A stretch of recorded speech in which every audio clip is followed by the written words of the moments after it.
Olá, você está no Instant Audiobooks. E no vídeo de hoje você vai ouvir uma história que começa com uma simples carta deixada sobre a mesa do café da manhã, mas termina questionando algo muito maior do que um desaparecimento. Esta não é apenas uma narrativa sobre uma mansão antiga ou sobre uma família envolta em um mistério. É uma história sobre padrões, sobre previsibilidade, sobre até que ponto nossas escolhas realmente nos pertencem. Então, se você aprecia mistérios que não envolvem apenas uma descoberta de quem fez, mas que desafiam a própria ideia de identidade e de livre-arbítrio, fica comigo neste vídeo, porque algumas casas guardam fantasmas, outras guardam dados. E é aqui que a história começa.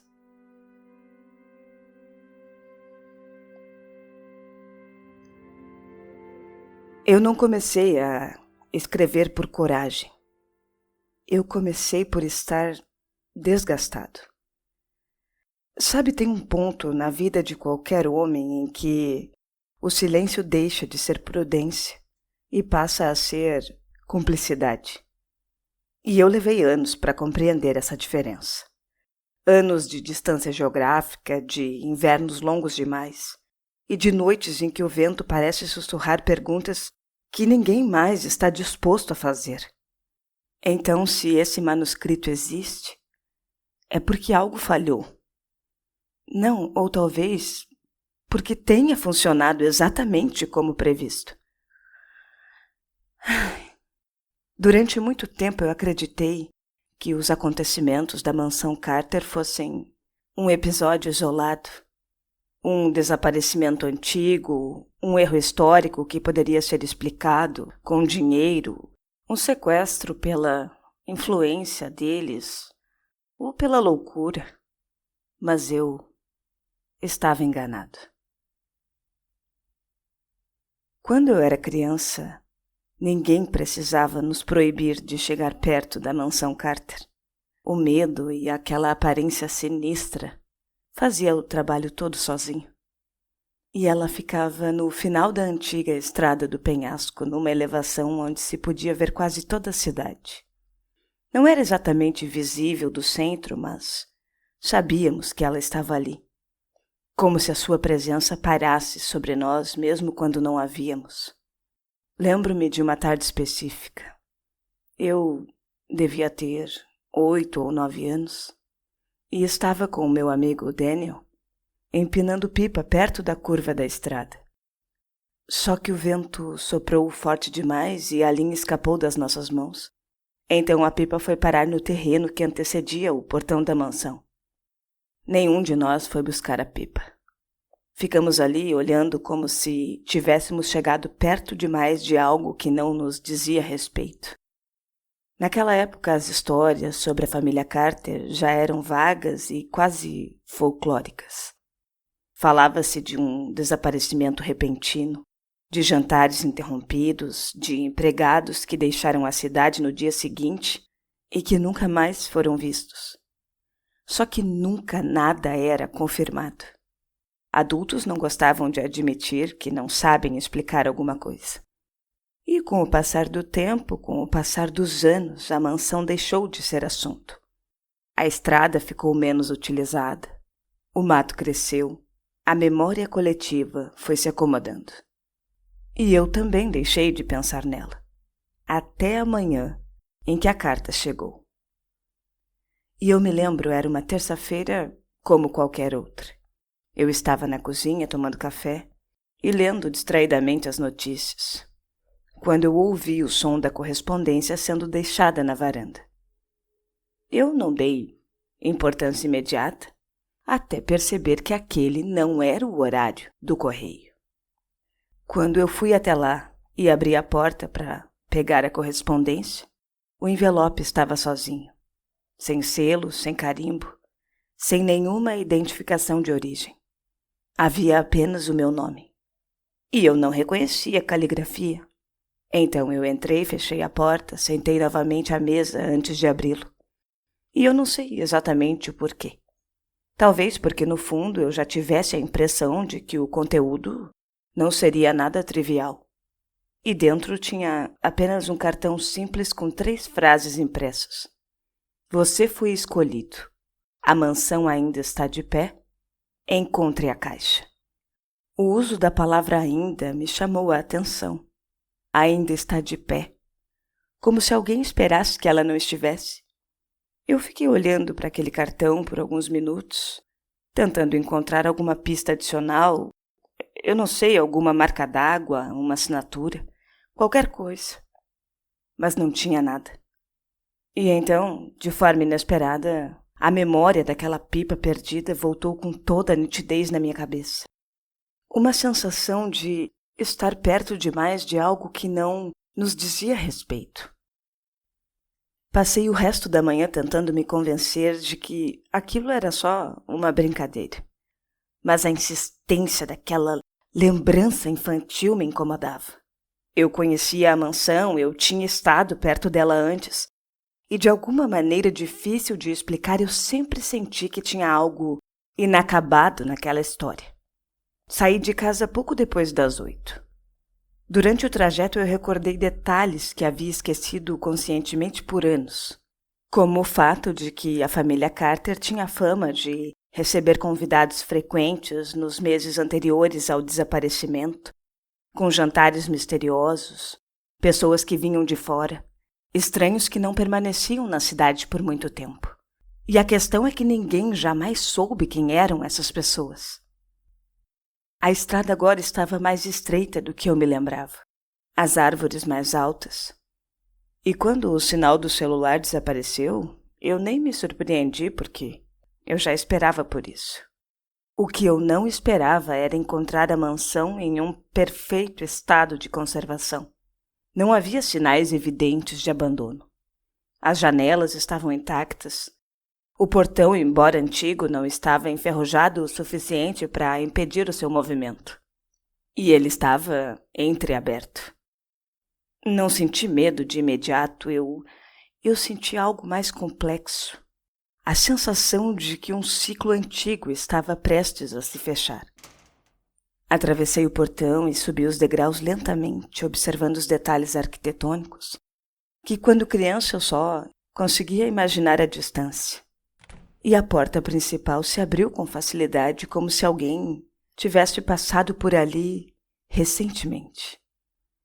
O interior estava frio, mas não estava deteriorado. O silêncio, porém, era absoluto. E no centro do hall principal, sobre o peso de mármore claro, havia uma marca circular visivelmente mais limpa do que o restante do chão, como se algo tivesse permanecido ali por muito tempo. Ou como se tivesse sido removido há pouco.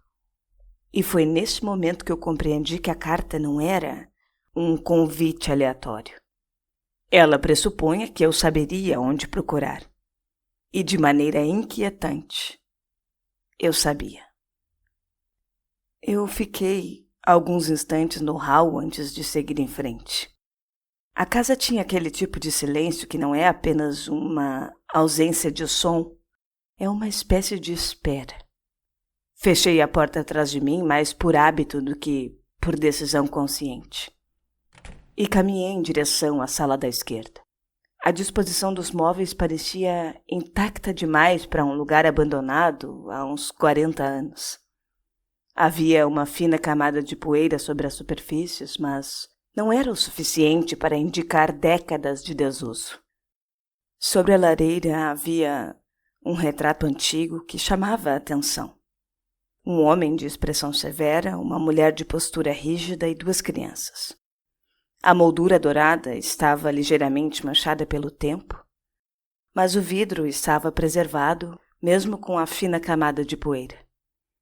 E era possível observar a família Carter. E essa imagem me trouxe outra lembrança. Uma coisa que a minha mãe costumava dizer na noite anterior ao desaparecimento da família é que as luzes da mansão permaneceram acesas até muito depois da meia-noite. E algumas pessoas juravam até ter ouvido música. Já outras diziam que havia carros estacionados na estrada. Só que ninguém foi verificar. Na manhã seguinte, não havia sinal de ninguém. Nunca houve uma explicação satisfatória. Afastei-me do retrato e retornei ao hall.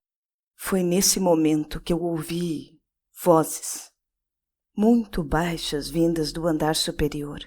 E não eram sons indefinidos. Eram vozes humanas. Subi a escada com cautela e, à medida que eu me aproximava do corredor do segundo andar, as palavras iam se tornando distinguíveis. Eu disse que nós não deveríamos ter vindo, disse uma voz feminina claramente nervosa. E o que é que você sugere agora? Respondeu a voz de um homem em tom controlado, mas tenso. A estrada está bloqueada. Parei no último degrau. A estrada bloqueada? Isso não fazia parte dos meus planos. Então eu me aproximei lentamente do corredor e pude ver duas pessoas paradas diante de uma das portas. Uma mulher que tinha mais ou menos uns 30 e poucos anos, cabelos presos de maneira apressada, e um homem um pouco mais velho do que ela, talvez uns 45, usando um casaco pesado, apesar de não estar particularmente frio. E eles me viram ao mesmo tempo. A mulher foi a primeira a falar. Você também recebeu? Eu não precisei perguntar o quê. Sim, recebi. Eu respondi. O homem me examinou com atenção antes de perguntar. E quando? Esta manhã. Ele assentiu lentamente. Nós também. Houve um silêncio desconfortável. E a estrada está bloqueada? Eu perguntei. É uma árvore caída. Ele respondeu. E é grande demais para mover sem equipamento. E também não tem sinal de celular. A mulher cruzou os braços, claramente inquieta. Isso não pode ser coincidência. 3 pessoas recebem cartas, 3 pessoas chegam no mesmo dia e a estrada é bloqueada depois que nós entramos. Você chegou aqui quando? Eu perguntei. Cerca de uma meia hora antes de você, respondeu o homem. E a casa estava aberta. Isso confirmou o que eu já suspeitava. Então, vocês encontraram a caixa? Eu perguntei. Eles trocaram um olhar rápido. Nós encontramos um quarto, disse a mulher, com uma caixa em cima da mesa. Certo, e vocês abriram? Ela hesitou. Não. Ainda não, corrigiu o homem. E a forma como ele disse ainda não me agradou. Bom, talvez nós devêssemos descer, eu sugeri, e conversar com mais calma, entender o que está acontecendo antes de tocar em qualquer coisa. O homem pareceu concordar e a mulher, embora relutante, também. Então descemos juntos para o hall. Enquanto caminhávamos, eu observei algo que me tinha escapado antes. Tinha mais marcas no piso de mármore. Não apenas aquela marca circular no centro, mas leves arranhões ao redor, como se algo pesado tivesse sido arrastado repetidamente. E vocês conheciam a história da mansão? Perguntei quando chegamos à sala de estar. Vagamente, respondeu o homem. Eu sou de fora da cidade, eu moro aqui há alguns anos apenas. A mulher, porém, respondeu de forma diferente. Não, eu cresci aqui, ela disse. O meu avô falava das histórias da família Carter. Ele dizia que eles recebiam convidados, pessoas selecionadas. E selecionadas para quê? Eu perguntei. Ela balançou a cabeça. Ele nunca explicava direito, ele só repetia que ninguém voltava igual. Essa frase pairou no ar. Ninguém voltava igual. Nós 3 nos sentamos. O relógio de pêndulo continuava marcando 18 horas e 17 minutos. O homem foi o primeiro a notar. Ei, mas isso estava assim quando nós chegamos. E eu expliquei o que eu tinha observado sobre o mecanismo. Ele se levantou para examinar de perto. Mas não está quebrado, ele disse, só que fora de sincronia. A mulher se aproximou da janela. Vocês perceberam como está silencioso lá fora? Eu já tinha percebido. Nenhum pássaro, nenhum vento nas árvores. Nada. Foi então que ouvimos outro som. Não acima de nós, nem vindo da estrada, mas do fundo da casa. Um ruído leve, quase metálico, como o deslizar de algo pesado sobre o chão. Nós três nos entreolhamos. Tem mais alguém aqui, disse a mulher em voz baixa. E pela primeira vez desde que eu tinha chegado, eu senti que a situação ultrapassava curiosidade ou coincidência. Porque se tinha outras pessoas, significava que não éramos apenas convidados. Fazíamos parte de um grupo. E, historicamente, grupos convocados para a mansão Carter não terminavam bem. Nós devemos verificar, disse o homem tentando soar racional. Ou devíamos permanecer juntos, eu sugeri. Ele até concordou. Então nós seguimos juntos pelo corredor do fundo, atentos a qualquer movimento. Enquanto nós caminhávamos, uma memória antiga retornou com uma clareza perturbadora. Sabe aquela tarde da pipa perdida? Daniel tinha me dito algo antes de irmos embora. Ele me disse: o meu pai fala que essa casa não é vazia, ela só espera encher. E na época eu achei que fosse imaginação infantil. Mas só que agora, caminhando pelos corredores dessa mansão com dois estranhos que tinham recebido a mesma mensagem, a mesma carta que eu comecei a suspeitar que talvez a casa nunca estivesse realmente vazia. Talvez estivesse apenas aguardando o número necessário. O som metálico voltou a ecoar, só que desta vez mais nítido, vindo da ala posterior da casa, onde, segundo a planta tradicional das antigas residências dessa região, ficavam a cozinha e os aposentos de serviço. Mas não era um ruído apressado, era ritmado, como se alguém estivesse executando uma tarefa. Paramos antes da curva do corredor. Isso não é vento, murmurou a mulher. Não, não é, eu respondi. E também não é alguém tentando se esconder. E o homem, que até então tinha mantido uma postura controlada, respirou fundo. Olha só, antes de continuarmos, eu acho prudente que nos apresentemos formalmente, porque não sabemos quanto tempo vamos ficar aqui. Até que a observação dele era sensata. Henrique, ele disse. Advogado. A mulher hesitou antes de falar. Clara, historiadora, especializada em registros civis antigos. A informação me chamou a atenção. É o que, registros civis? Eu perguntei. Isso, óbitos, propriedades, heranças contestadas, esse tipo de coisa. Aquilo não era uma coincidência confortável. Miguel, eu respondi finalmente. Professor. E de quê? Perguntou Henrique. Literatura. Ele ergueu levemente as sobrancelhas. Interessante.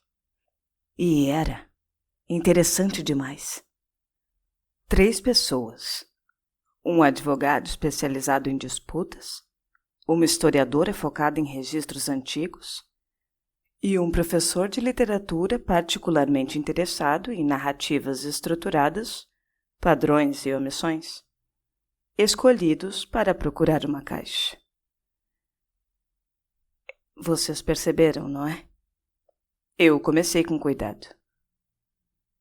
Que não somos um grupo aleatório.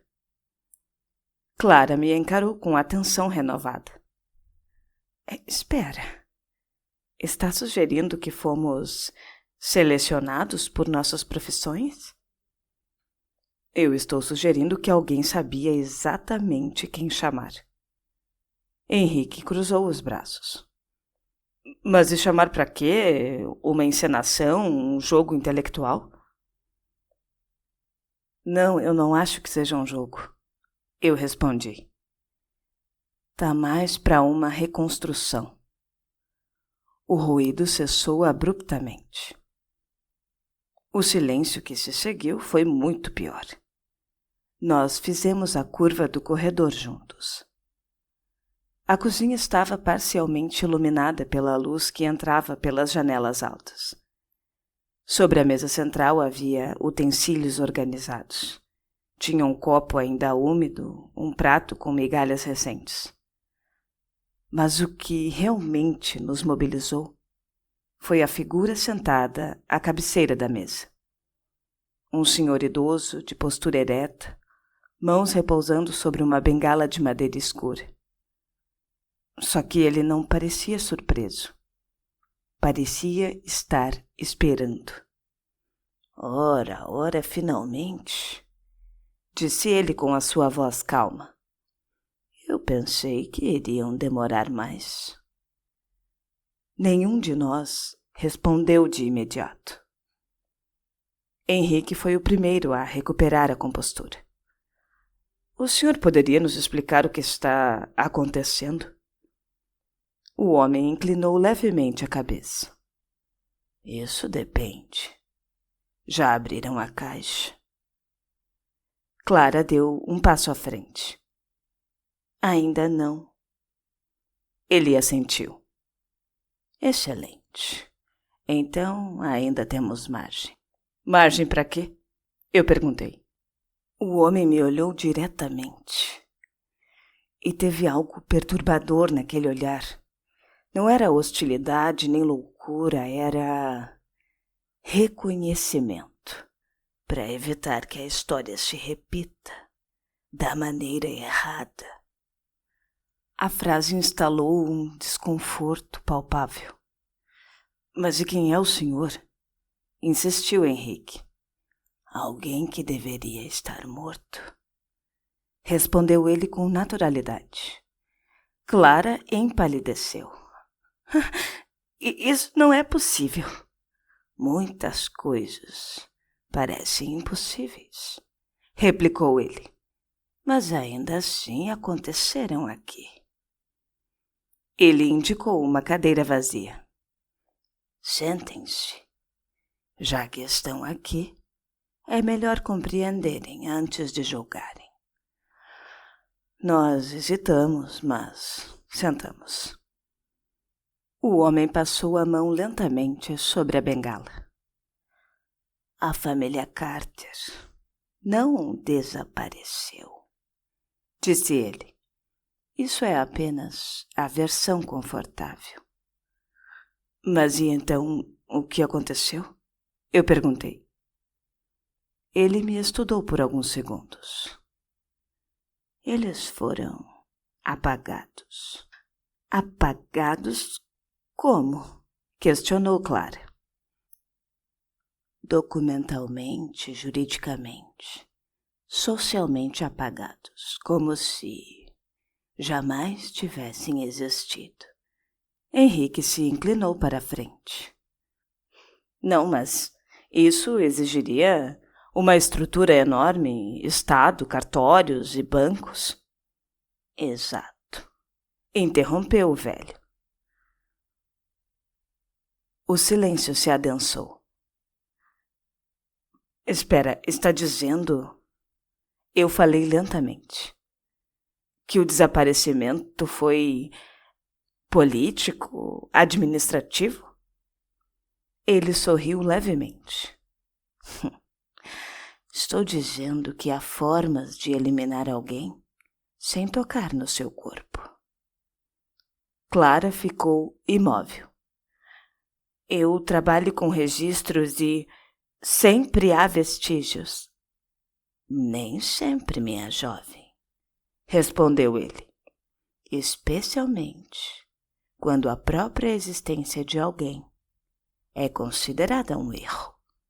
Henrique franziu o senho. Um erro de quê? O homem respirou fundo antes de responder. De genealogia. A palavra pairou como algo muito pesado. E a caixa? Continuou ele. Contém a prova de que a linhagem Carter nunca deveria ter existido. Mas, espera, isso é um absurdo, disse Clara. Nenhuma linhagem deveria não existir. O idoso a encarou com compaixão. E se não fosse uma questão moral, minha querida? E se fosse biológica? Henrique se levantou. Não. O senhor está insinuando o quê? Uma doença hereditária? Não exatamente. Ele apoiou ambas as mãos na bengala. Eu estou dizendo que a família Carter era o resultado de um erro matemático. A frase soou absurda demais para ser imediatamente compreendida. Um erro matemático? Eu repeti. Uma combinação genética estatisticamente impossível. Uma anomalia que se repetiu por gerações. Eles não eram apenas parentes entre si. Eles eram variações de um mesmo indivíduo. O desconforto se transformou em algo mais profundo ainda. Não, isso é pseudociência. Ah, é? Respondeu o homem com serenidade. Então por que vocês três estão aqui? Ele apontou para Clara. Historiadora de registros familiares. Depois apontou para Henrique. Um advogado especializado em heranças. E por último apontou para mim. E um professor de literatura, especialista em narrativas construtivas e versões oficiais. Ele se inclinou levemente. Vocês não vieram encontrar uma caixa. Vieram confirmar se a história que contam sobre si mesmos é verdadeira. O meu estômago se revirava. E o que isso significa? Eu perguntei. O homem não respondeu imediatamente. Em vez disso, ele se levantou com dificuldade e caminhou até a porta que levava ao corredor. A caixa não contém documentos sobre os Carter. Ele parou antes de sair. Contém o nome de vocês. O silêncio que se seguiu foi diferente de qualquer outro. Não era medo imediato. Era algo muito mais complexo. A sensação de que uma peça fundamental da própria identidade havia sido deslocada. Isso é impossível, disse Clara quase num sussurro. É exatamente o que todos dizem, respondeu o idoso sem se virar. Ele saiu da cozinha e nos deixou ali sentados diante das migalhas recentes e de uma hipótese que nenhum de nós jamais havia considerado. Se o mistério fosse apenas um desaparecimento antigo, nós poderíamos investigá-lo. Agora, se a investigação apontasse para nós, então não se tratava de resolver um crime, tratava-se de descobrir se nós éramos ou não consequência dele. O velho não foi muito longe. Nós o encontramos na biblioteca da ala leste, que era um cômodo amplo com estantes que iam do chão ao teto, abarrotadas de volumes encadernados em couro escurecido. A luz ali era mais fraca, filtrada por cortinas pesadas que deixavam um ambiente com um crepúsculo permanente. E ele estava sentado diante de uma escrivaninha antiga. E sobre ela, a caixa. Era simples, de madeira escura, sem ornamentos. Era pequena demais para conter algo volumoso, só que grande demais para ser insignificante.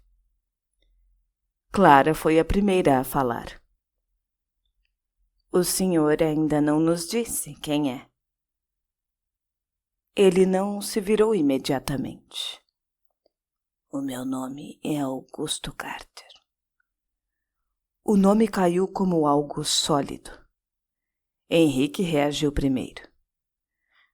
Isso é impossível. A família inteira desapareceu em 1974. Oficialmente, sim. Respondeu ele com calma.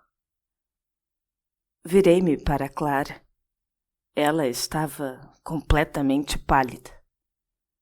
Augusto Carter era o filho mais novo, disse ela devagar. Ele tinha uns 9 anos quando desapareceram. O homem finalmente nos encarou. Eu tinha 10. A diferença era pequena demais para ser um engano casual. Então o senhor não desapareceu? Disse Henrique. Oh, não. Eu fui retirado. Nós nos sentamos novamente, quase que por instinto. Augusto pousou a mão sobre a caixa. A história que vocês conhecem está errada porque foi simplificada. Não houve um desaparecimento. Houve uma decisão. Ele falou sem teatralidade. O meu pai descobriu algo sobre a nossa linhagem.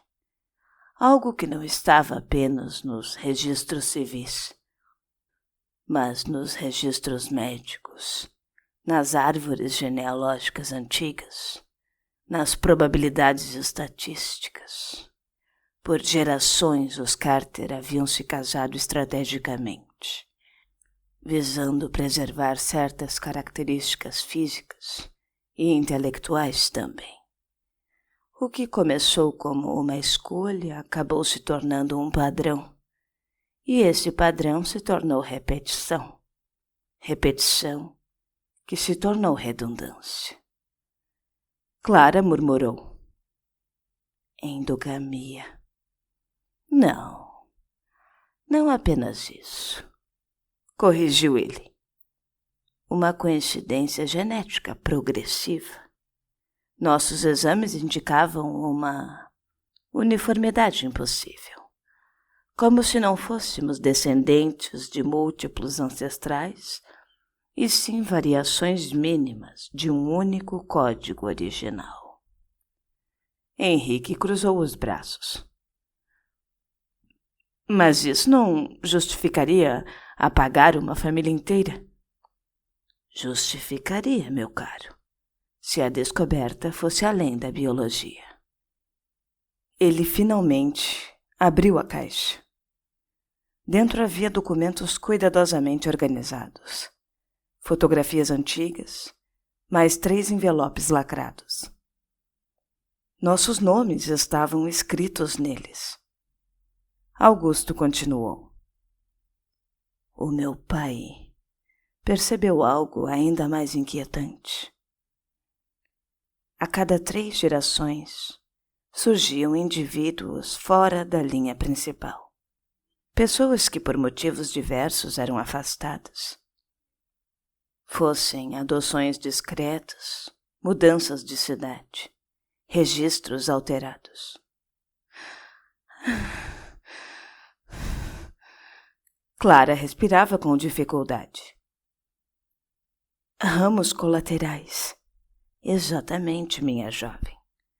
Ramos que carregavam o mesmo padrão genético. Meu pai acreditava que a linhagem não estava restrita à mansão. Estava dispersa. Senti algo frio percorrendo as minhas costas. Espera. Está dizendo que nós... São descendentes diretos do mesmo núcleo original. Henrique reagiu com firmeza. Mas isso é um absurdo. A minha família é documentada há décadas. Augusto inclinou a cabeça. Uma documentação pode ser corrigida, especialmente quando envolve disputas de herança ou, inclusive, uma questão política. Henrique empalideceu. Clara abriu seu envelope com as mãos tremendo. Havia nele uma árvore genealógica detalhada.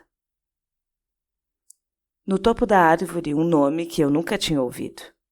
Elias Carter, 1823.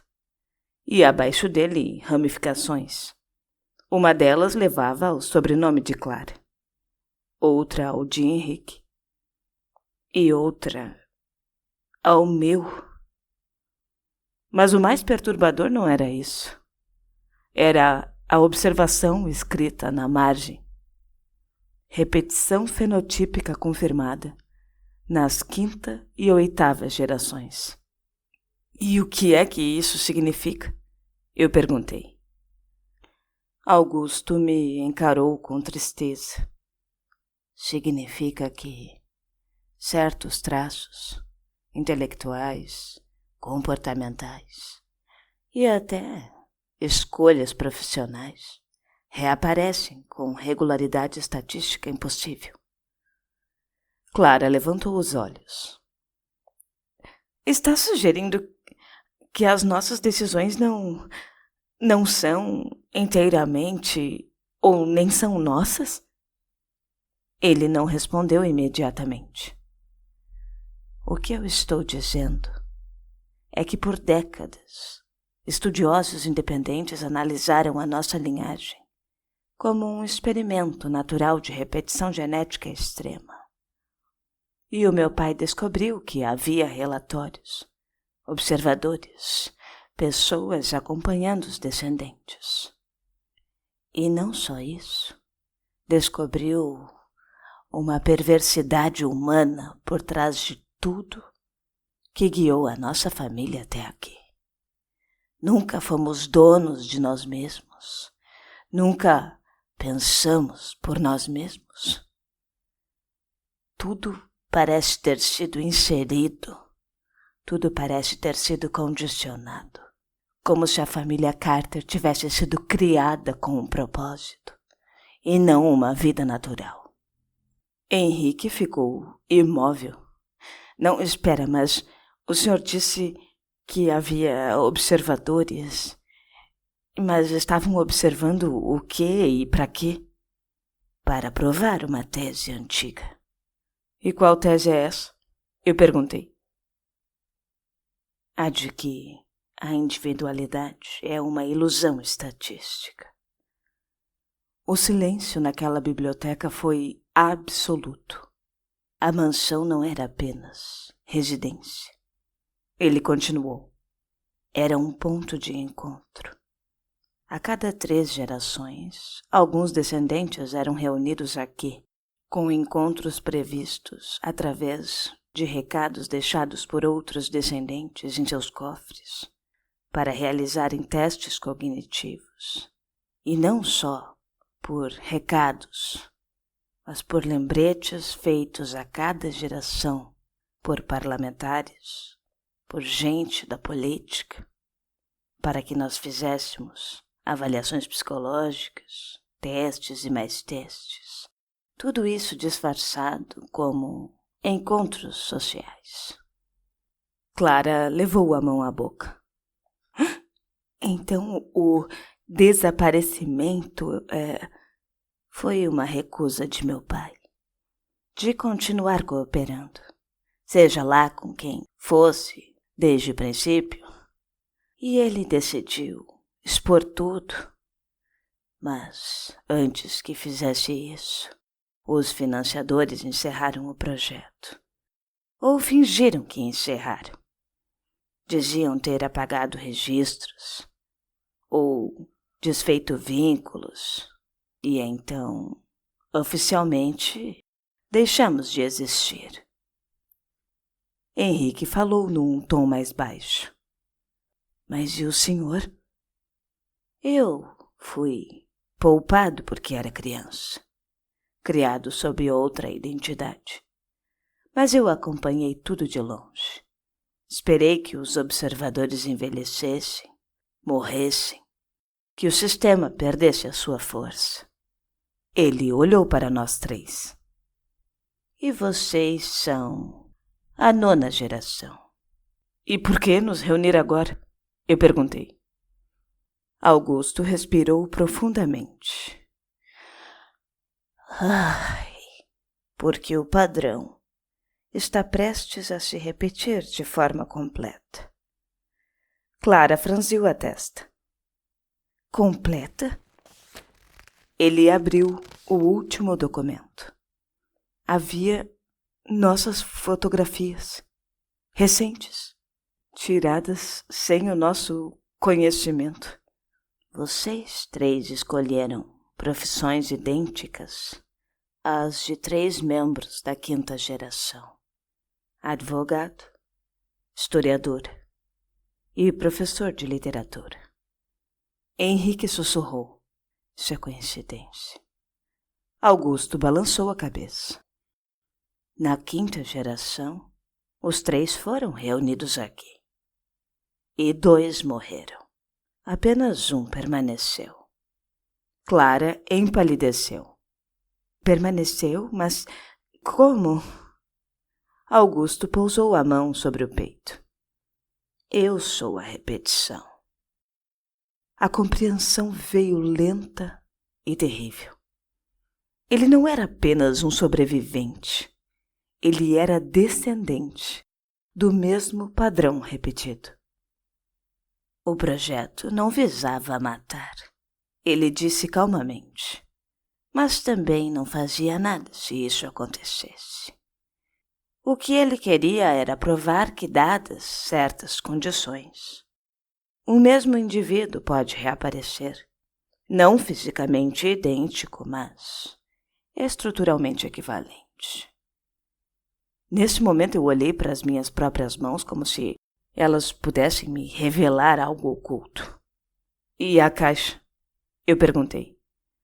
A caixa contém as provas finais. Se vocês a levarem à imprensa ou ao meio acadêmico, irão destruir qualquer vestígio restante desse projeto. Henrique ergueu o olhar. E por que confiar em nós? Augusto respondeu com uma serenidade que me perturbou mais do que qualquer revelação anterior. Porque, estatisticamente, vocês farão exatamente o que os seus predecessores fizeram. E o que foi que eles fizeram? Perguntou Clara. Ele sorriu cansado. Discutiram por horas. Dúvidas morais, ceticismo, medo. Ele fez uma pausa. E então decidiram expor tudo. E esse expor tudo é o que causava os desaparecimentos. Até hoje não se sabe muito se os desaparecimentos eram porque alguns fugiram ou porque foram capturados. Sabemos que existem os exames, as pesquisas, porque todos nós passamos por eles. Em algum momento da existência, passamos por eles. Assim como o motivo pelo qual vocês 3 estão aqui. O silêncio que se seguiu foi quebrado por um ruído distante. Não dentro da casa, fora, como um motor ligando na estrada bloqueada. Augusto fechou os olhos por um instante. Parece que ainda há observadores. Henrique se levantou abruptamente. Está dizendo que fomos trazidos aqui para continuar? Esse experimento? Não, respondeu Augusto. Foram trazidos porque eu os trouxe. Olha, essa foi a primeira declaração totalmente inesperada. Fui eu que enviei as cartas e bloqueei a estrada. Eu precisava confirmar que o padrão ainda era real. Clara encarou o velho indignada. Espera, o senhor usou a gente como cobaias? Não como cobaias, disse ele com tristeza, como tentativa de libertação. Ele empurrou a caixa na nossa direção. Se vocês quiserem, o ciclo pode terminar, mas a decisão precisa ser consciente. Eu olhei para Henrique e depois para Clara. Nenhum de nós falava, porque no fundo, algo mais inquietante ainda nos atravessava. E se ele estivesse certo, e se nossas escolhas, inclusive aquela decisão de entregar tudo, já fossem previsíveis dentro de um modelo traçado há mais de um século? A verdadeira pergunta não era se éramos parentes, era se éramos inevitáveis. E pela primeira vez eu compreendi o verdadeiro horror da mansão Carter. Ela não era uma casa de desaparecimentos. Era um laboratório de repetição humana. E a única forma de quebrar o ciclo seria fazer algo que nunca tinha sido feito antes. Algo estatisticamente impossível. O som do motor cessou tão abruptamente quanto havia começado. E nenhum de nós correu até a janela. Talvez porque já soubéssemos que veríamos algo que não queríamos confirmar. Henrique foi o primeiro a quebrar o silêncio. Se o senhor nos trouxe aqui para romper o ciclo, por que então bloqueou a estrada? Por que agir exatamente como os tais observadores agiriam? Augusto demorou para responder. Porque o padrão só pode ser quebrado quando se completa. Clara balançou a cabeça. Ora, isso não é libertação, é encenação. Ele olhou para ela por um longo tempo. Sim, ele respondeu. E foi a primeira vez que o velho admitiu algo sem reservas. Mas eu senti que tinha mais. Espera, o senhor não nos contou tudo, eu disse. Augusto apoiou as duas mãos sobre a mesa. E pela primeira vez a sua postura pareceu menos segura. Não contei. O silêncio se instalou novamente. Mas desta vez não havia expectativa nele. O projeto não começou como curiosidade genética. Ele continuou. Começou como estratégia governamental. Henrique franziu o senho. Estratégia de quê? Previsão comportamental. Previsão comportamental para domínio de massas. Essa frase ecoou com peso. Augusto prosseguiu. No final do século XIX, certos grupos acadêmicos e políticos começaram a estudar a ideia de que o comportamento humano poderia ser previsto com base em padrões hereditários combinados com um ambiente controlado.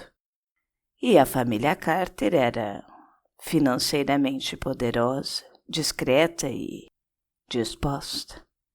É óbvio, não é? Porque ela também já havia sido cuidadosamente criada. Clara falou num sussurro. Disposta a quê? A financiar o próprio estudo. Afinal de contas, tudo isso dizia a respeito a eles mesmos. Eram eles os fora da caixa. Ele respirou fundo. Bom, e no início acreditavam que poderiam produzir líderes previsíveis, juízes incorruptíveis, políticos estáveis, intelectuais com pensamento padronizado, Um núcleo confiável para posições estratégicas. Henrique riu, mas sem humor. Isso tudo é eugenia disfarçada. É governança experimental, corrigiu Augusto. O meu estômago se revirou. E tudo isso funcionou? Eu perguntei. Ele me encarou. Oh, funcionou demais, meu caro. A sala naquele momento pareceu menor. A quinta geração, ele continuou, produziu 3 indivíduos cujos perfis psicológicos coincidiam quase perfeitamente com modelos previstos décadas antes. Um se tornou o conselheiro jurídico do Estado. Outro escreveu tratados que influenciaram reformas educacionais. E o terceiro desapareceu. O terceiro foi o senhor, disse Clara. Sim. Ele fechou os olhos por um instante. Quando o meu pai descobriu que havia relatórios externos sobre nós, relatórios que antecipavam decisões, alianças políticas e até casamentos, ele entendeu que não éramos apenas objeto de estudo. Éramos modelo. Henrique falou devagar. Modelo para quê? Augusto respondeu com a voz firme. Para provar que elites podem ser fabricadas. O silêncio que se seguiu foi diferente de todos os anteriores. Não era um medo imediato. Era reconhecimento. Vivíamos num mundo onde algoritmos previam consumo, voto, comportamento. Onde perfis eram traçados antes que escolhas fossem conscientes. Clara murmurou. E o experimento nunca terminou. Terminou? Augusto sorriu com tristeza. Não, ele evoluiu. Olhei novamente para aquelas fotografias dentro da caixa. E essas fotos foram tiradas por quem? Ele hesitou. E naquele pequeno intervalo eu compreendi que o segredo verdadeiro ainda não havia sido dito. O senhor disse que os observadores envelheceram, que morreram. Augusto sustentou o meu olhar. Alguns.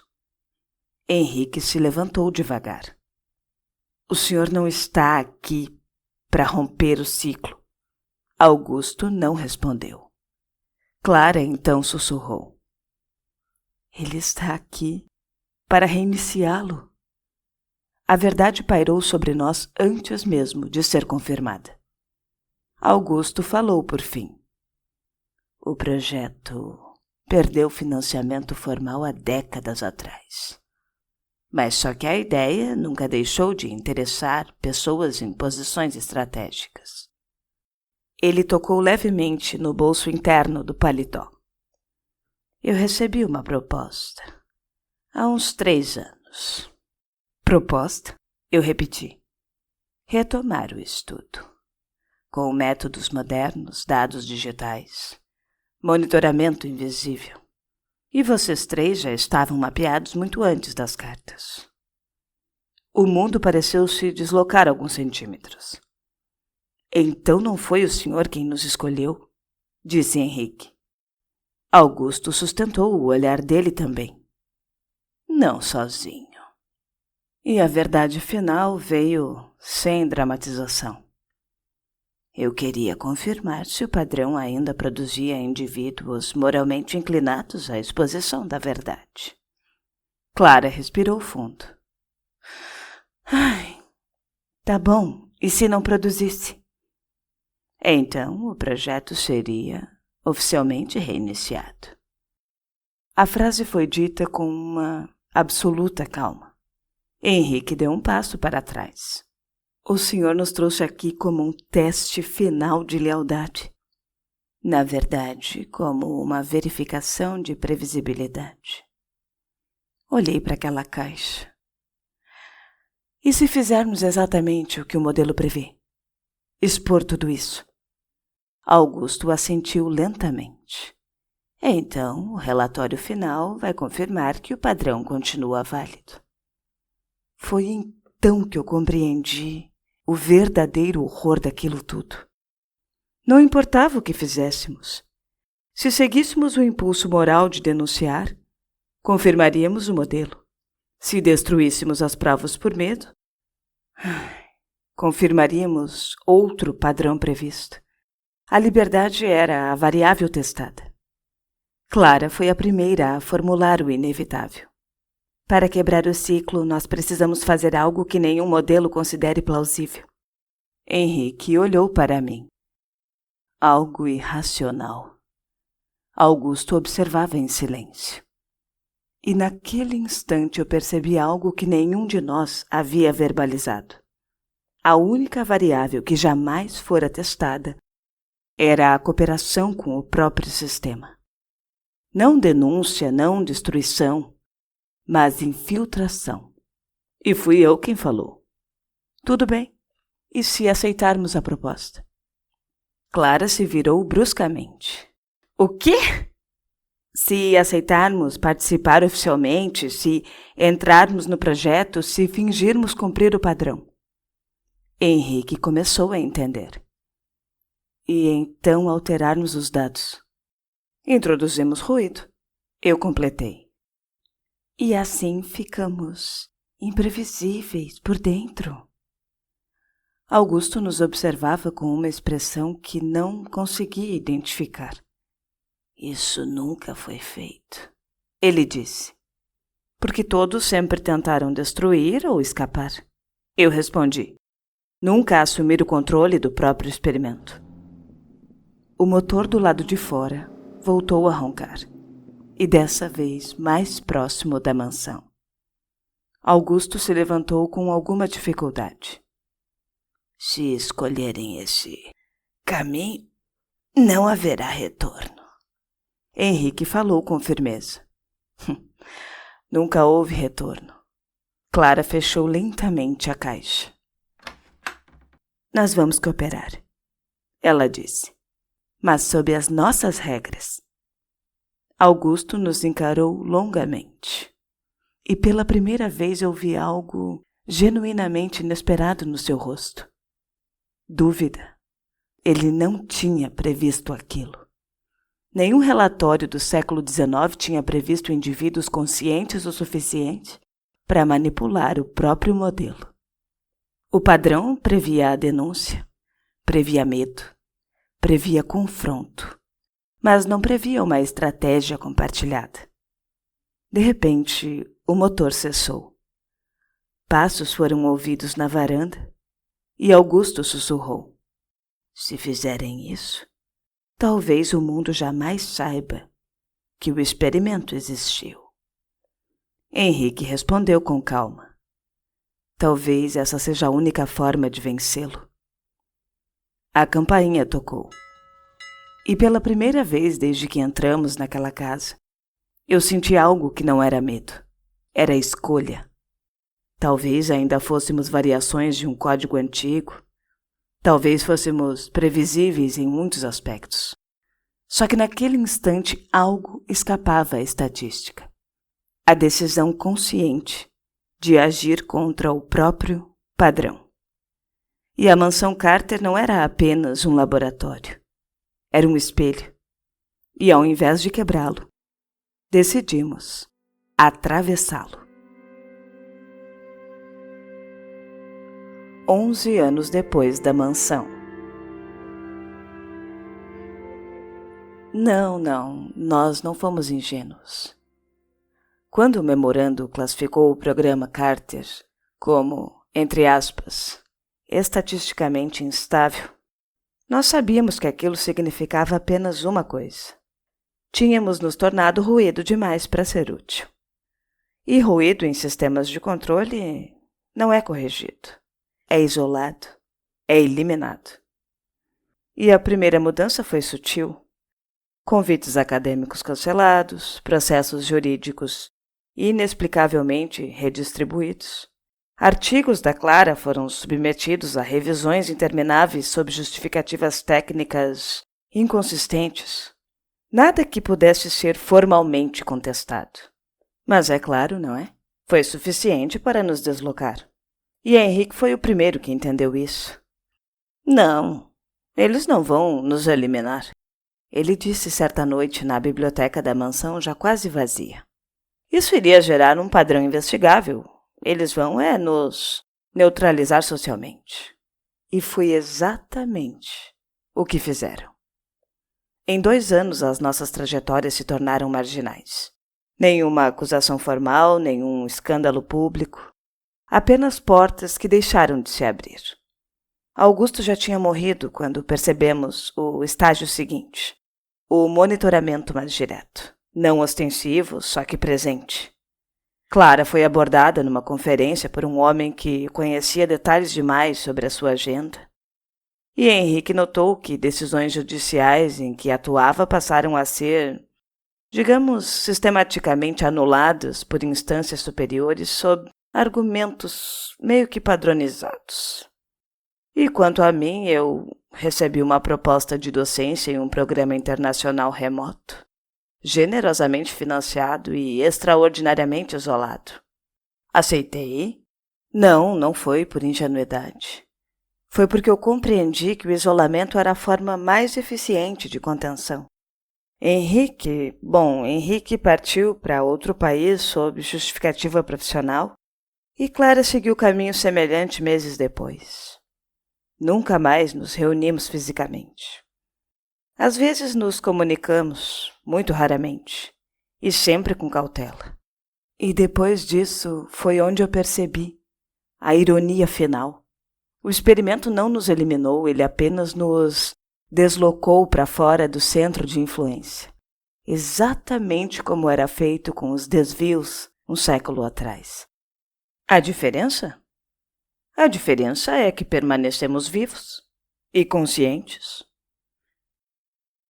Escrevo esse manuscrito de um lugar onde o inverno dura quase todo o ano. A paisagem é vasta, branca e silenciosa. Mas eu não vou dizer o nome da região. Não por paranoia, mas por coerência.